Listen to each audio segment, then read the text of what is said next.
I've been thinking about collecting physical media, the variant editions of stuff, the different types of stuff we're presented with to buy now, and the comparisons therein with the comic book world and what I've been through before a long time ago.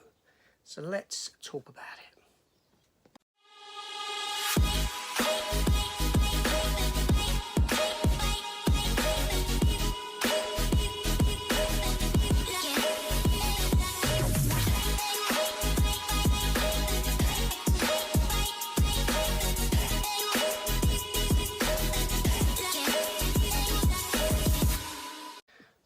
Okay, so yes, thinking. It's a worrying thing for me because the old mind starts going and it starts running, it starts racing. And I thought to myself, hold on a minute, here we are in the days of collecting now and what we get given. And as a big physical media collector, and I have been for a very, very long time, and also a comic book collector at the same, in the same, well, I've collected comics since I was a young lad, so I've seen it all. Now, with physical media collecting, we get a lot of sort of editions given to us these days. We get, you know, we've got lenticulars, we've got steelbooks, we've got special editions with all the bump inside, we've got die cut covers and all this sort of a thing to try and entice you into purchasing these items. Now, I know steelbooks and stuff have always been a thing, but as time has gone on, as time has grown, it was more sort of niche within the world of physical media. But now we're at a point where we are being bombarded with release after release of special edition, whether it be lenticular, collected editions, steelbooks, whatever it may be, right? Fancy slip covers and all this. And I've been there all before. This is the actions of a dying medium. This is like the sort of death knell. This is the grasp of these companies trying to stay afloat in a ever shrinking marketplace, right? You might say it's not. It is. That's the fundamental truth of things, right? Physical media is on the decline. As much as you want to deny it, it is. And we're moving into an era of boutique, of fancy Dan editions, and this is what the companies are pushing for now to try and get your money, right? We've got release just around the corner of John Wick 4 with multiple variant editions for you to choose from, and this in itself, this is the primary thing that got me thinking about this. Now, back in the 2000s, the comic book industry started to go into a decline, into a slope. And I'm sorry you can hear banging.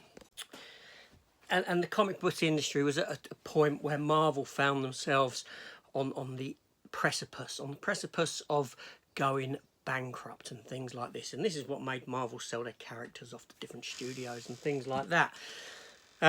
And one of the things that all the comic book companies started to do was produce fancy Dan editions of comics. And there's no different in what we're getting now within the physical media world. Obviously, the price is somewhat increased. But what I thought I would do is sit down and look at some of the comparisons between what we had in comic books back then, and we do still get a bit of it now, compared to what we're getting in the physical media world now. And it is very interesting that there's this sort of mirroring of how they're marketing stuff, of how they're selling stuff, of how they are trying to get more out of you as the consumer. It's very sort of reflective of what went on before. Now, obviously, comic books still exist. They still go, which is fantastic. But the marketplace has shrunk considerably. Sales are far less than what they used to be. And this is the position that we're in now with physical media. Now, unfortunately, with a lot of physical media, it's not so much about the film anymore, but it's about the editions that you get, the packaging that you get, and all this sort of a thing. And like I said, the comic book world has done it. And I wanted to take a look at some similarities between the two. And why not? It's, you know, yeah, it's interesting. So I'm going to readjust the camera. I'm going to take the camera downstairs so you ain't looking at my ugly mug, so we can actually look at the similarities between these editions. Let's do it. Okay, so obviously we have regular edition release Blu-rays, DVDs, 4Ks. And in the comic book world, we have the regular edition comic books. This is true, but let's take a look at steelbooks first. So, yeah, let me adjust the camera. Okay, so obviously the steelbook. The steelbook is that's a fancy Dan steelbook. So the steelbook here, this is obviously for Spider-Man No Way Home. We get steelbooks for a lot of films. Right, now interestingly, and I will come on this in a little while, there's variant versions of this very steelbook. But obviously we get steelbooks like so, which are great, although they get scratched and stuff like that. You know, a lot of films these days do get a steelbook release, as you can see. You know, the variants, you know, and then you get ones with a little bit more special with its own slipcover, like so. So this is a big part of media collecting for me, steelbooks. And this is something that's been around for a considerable amount of time when it comes to physical media collecting. That's no lie, right? But if we step back into the 2000s, right, we started getting comic books like this. As you can see, it is it's got a steel metallic kind of effect to it, and not only that, it's got embossing, something else that I'll come to in a bit, as you can see. Yeah, and as time went on, these sort of comics progressed and they became somewhat more metallic, shall we say, with a lot more elements to it, again with the embossing on there that you can see.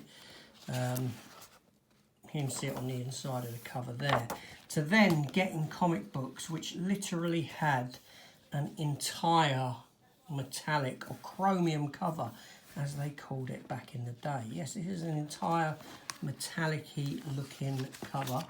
As you can see, there's the foil on the inside. Yeah, and you know, fantastic. But obviously this was at a time when they were trying to garner sales. The same with what steelbooks and that do for comic books. But there's another metallic example of a metallic cover, which is wrapped all the way around the comic book. Again, with your steelbooks.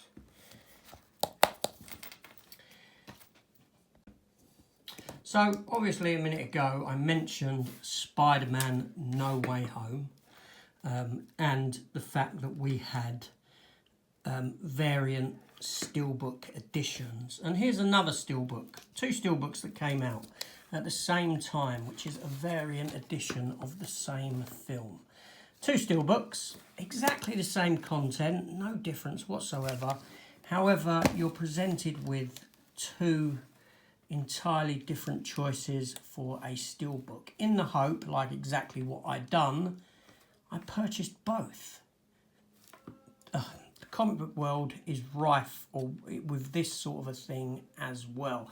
Now, like I said, John Wick 4 coming out very soon is the thing that got me thinking about this, because there's so many versions to choose from across the whole, you know, wealth of format of, you know, type of releases. But yeah, so we had that. These are two just standard sort of releases. But in the comic book world, standard steelbook releases, you know, you have stuff like this go on. So here's issue 1 of Punisher, all right? Just standard issue 1 of the comic. And then you have a second printing, which, as you can see, is the same art, but it's different. Now, there's no difference in the content within the comic whatsoever. You know, that is true here. But then also, you can get items like this, which is a variant edition for issue 1. This one happens to be signed by one of the creators, and it comes with a certificate of authenticity and is numbered number 97 of only 2,500 copies, much like what you get with some special editions of physical media where you have a limited number available. So again, you can see there, you can see the similarities. And another example is this here. This is issue 2 of The Punisher from like early 2000s. And then you had a variant cover like so for it. So the same comic, exactly the same comic, the interior, exactly the same. But again, it's just about populating sales, getting you to buy more of the same item. And this is what the comic book world is doing. Now, moving on, we come to the good old, that everyone loves, lenticular. Yeah, everyone loves a lenticular. I mean, look at that. That's fantastic. The Punisher going from the skull into himself, and it sort of pops out of his chest like so. Fantastic. That's a brilliant example of a lenticular done well. And then you have lenticulars like this on this release of Bumblebee, which is a special edition release, which we'll come into very soon. As you can see, it's actually still sealed in there. I will do an opening at some point. So the lenticular route. Now, again, these are done to make you spend money. Obviously they are. Especially this sort of a thing. You get the standard edition, then you get something special like this. So in the comic book world, we were given similar types of things. And I'll show you some right now. Okay, first up, before it went to lenticulars and things like that, we were given holographic covers. Like Spider-Man here on Spectacular Spider-Man issue 189, as you can see, hologram Spider-Man swinging. And then you had Web of Spider-Man with a hologram of him in there, like so. And Spider-Man itself. The Amazing Spider-Man did get one of these, I just couldn't find it. So there's the hologram. Not exactly a lenticular, but lenticulars have depth, holograms have depth. And then we moved on to covers like this, which has a sort of, you know, effect to it, metallic depth effect to it, right? And these are comics from about 20 years ago, obviously. But then, more recently, we have stepped into the realm of the full lenticular cover, like this here, Giant Size X-Men to Spirits of Vengeance. Classic comic cover that intertwines with a new comic cover, if you can get it working. Yeah, it's a bit difficult to make out, but there we go. So there we go, something like that. And this is all the way around. This lenticular just wraps around the entire comic book. But also you could get a standard edition of the comic without the lenticular. Again, just a way of selling you the comic in a more expensive premium format edition. Now, obviously, a minute ago, I spoke about this here. Not the fact that it's a lenticular, but the fact that it's actually a special edition that comes with a steelbook within, and it comes with a like an envelopey thing that has art cards and stuff like that in it. I'll give you another example. There we have Flash Gordon. Yeah, this lovely Flash Gordon set that came out from Studio Canal. And when you open it up, obviously inside you get all the discs, but you also get all this bump here. You get a fantastic booklet of art images. You get posters. I won't open them all up. You get art cards all in there. You get comic strip reprints, which is fantastic. You get like this little, you know, patch to sew on to your jacket or whatever you want to sew it onto if you're that way inclined. And then you get a special edition booklet. Again, all tat and all bump to make you buy the edition. Yeah, I bought it. It's a great edition, don't get me wrong. But it is full of stuff that are you ever going to look at again or use? Probably not. And this is nothing new. This is nothing new in the comic book world. Let me give you this example of exactly just that. So, here we have classic comic book.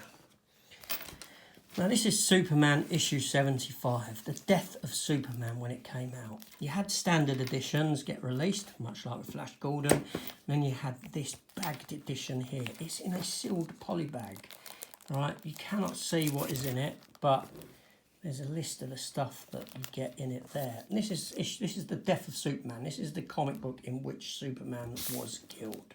Okay, so I've got a pre-opened one, so I'm not going to open that. So in this comic book, obviously you get the comic. You get the comic itself, like so, with a variant cover. Yeah, this is the comic book in which Superman actually met his fate in 1993, was it? 93, 94, that sort of era of comic book. So this is going back quite some. Do you know what I mean? Death of Superman. So in that bag, in that poly bag, we've got a collector's card, trading card, like so. Fantastic. Then we got a load of silly stamps. They're just little stickers, but perforated, like stamps. Images from Doomsday, Superman, dead Superman in Lois's arms. You were also presented with a poster. Yeah, keep in mind the comparisons with Flash Gordon. Big poster to advertise the death of Superman and Funeral for a Friend, the story that came after. Then we got this here, this sort of newspaper clipping of Superman, the death of Superman, the story written by whoever it's written by. R. Lau Stern, special to the Daily Planet. Not Lois Lane, should have been too close to the story in the context of the narrative. But there we go. And remember you had that little patch with Flash Gordon. Well, in here, similar but not the same, you actually get a armband. Yes, an armband with Superman's S on it in a metallic for you to mourn his death, to put around your arm and mourn the death of the Man of Steel. It's got a 1992 date on it. So it must have been 93 this came out. Yeah, so there, you know what I mean? So very similar wealth of stuff. And I'm going to move on to something else now. But before I do, just another example of silliness that we get given. Right, now again, poly-bagged items. We have this here. This is actually the Return of Superman comic, which came. Yeah, very much in the same as the Death of Superman in ilk. And in that, again, we've got a trading card like that, showing the 4 new Supermen. Not only that, you had the main issue. Now, what's missing off of here is you had an acetate front that could peel away. And it had Jonathan Kent's arm sort of reaching out to Superman on it. So you had Superman like that. We had this other thing over it. The others aren't open. Also, you get silliness like this. This is a Superman comic where you can first ever do-it-yourself cover. You might remember these sort of things as a kid when you had sticker books and you had the sort of plastic stickers, so you could peel them off and create your own action scene on the front with the Daily Planet. Yeah, silly things like that. Now, on to the next one. Right, this is another release, and I can only find one example of this in my collection at the moment, but I'm sure there are more. And I did see some in CEX while shopping the other day. And that is the die cut cover. Yeah, this is die cut when you get something like that. Okay. pull it out. So this is an Army of Darkness collection, if you're interested, from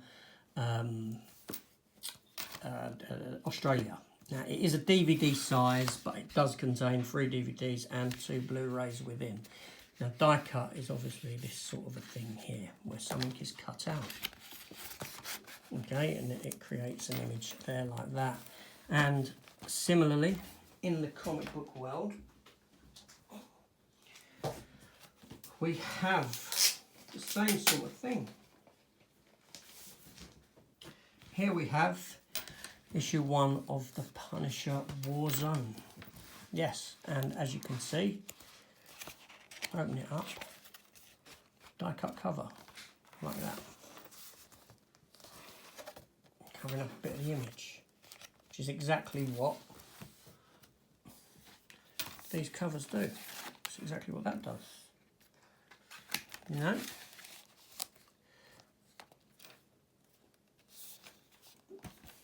Good, nice, you know. And other examples of that very same thing, again, stepping back to Superman and that sort of era, you had these here, which was a die cut cover, and underneath you had the S, but you had the introduction of each of the new Supermen at the time. Still, Cyborg Superman before that. The Last Son of Krypton, this is the Eradicator version of Superman. And then you had Superboy, like so. So all very similar in ilk. Now last, but certainly not least, as we know, when it comes to steel books and things like that, we get embossing. We get embossing and debossing. So I've picked one example for you. It's not a steelbook, it's actually a standard slip release. This is for Jennifer's Body. As you can see, it's got this very egregious type of an embossed cover, like so. Comes quite far out, actually, to be honest. In that it's on the outside, it's actually stuck on over the standard case. Yeah, and again, in the comic book world, and for years and years, we have been given very similar, and I did show a couple of examples of it there. I didn't really pick up on it, but as you can see, you've got embossing on the hand and the blade here, and also over the face of Frank Castle to give it some sort of depth. You can see the embossing on the inside there, where it's pushed outwards. Yeah, so very, very similar, you know, sales tactics between the two different mediums and collecting things that you can collect. But let's go back upstairs and let's talk.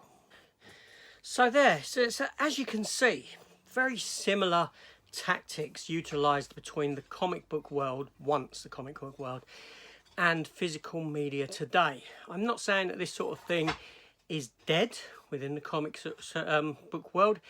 It certainly isn't. It's very much alive, but not to the extent that it once was years ago. It's more heavily now, it's more the variant cover and, you know, limited edition covers in comparison to the main cover, all to do with artwork. Any clanging you heard was the tortoise. I've put him on the floor now.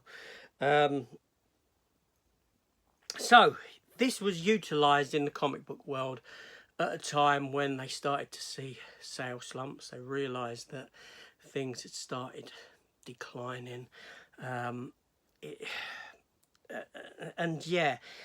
the focus sort of went more away from the comic to what they could give you as a comic, as a release, to try and get money off of you and try and entice you into the shops to buy those comics. And this is being very much utilised by the physical media companies now. Very similar tactics in ilk. And it's the shame of it is that we're being detracted from the film itself. It's not so much about the film, it's about the title, it's about the edition that, you want to buy. Again, case in point, John Wick Chapter 4. Right, the amount of editions is crazy that I've seen released for that movie. Your choices are endless, but in that, ain't there a bit of being fed up? A bit of like, I don't really know what to go for, so it's very off-putting not knowing what edition to go for, because you're questioning yourself, depending on what kind of a collector you are. It'll probably bug you that you might want to go for this edition, but you don't. You go for this edition, and then that edition ultimately sells out and ultimately starts going for far more money than what this edition you chose did, that is readily in stock. Not that that kind of thing bothers me, because I don't buy for the you know, for the need to have something worth money or anything like this. I have been down that road in the comic book world. Of course I have. That being said, it's not a nice place to be. Yeah, it's a funny old time seeing this happen within the world of physical media, because it does bring back a lot of memories. It brings back a lot of realization of where the industry is, where the companies are with trying to get the money out of you. Now, if it follows suit, which I'm sure it won't actually, it might sort of for a while revert back to being just about the film, when they realise, well, actually some of this stuff isn't selling anymore, so let's take a step back from it. But it being a different format, a different strategy and different collectors, it may not go that way. It will probably stay high priced items, because that's what people want at the moment, it would seem. It'll be interesting to see what happens, whether any of these sort of editions filter out and you're only left with back to having steelbooks and regular editions. But I'm pretty sure that the premium format edition is here to stay. It's just, you know, the similarity is the mirroring is just so on point between the two companies, just decades apart. But there we go. They've got to do what they can do to try and stay relevant, to try and stay alive, to try and entice the money out of our wallets and into their product. Yeah, it's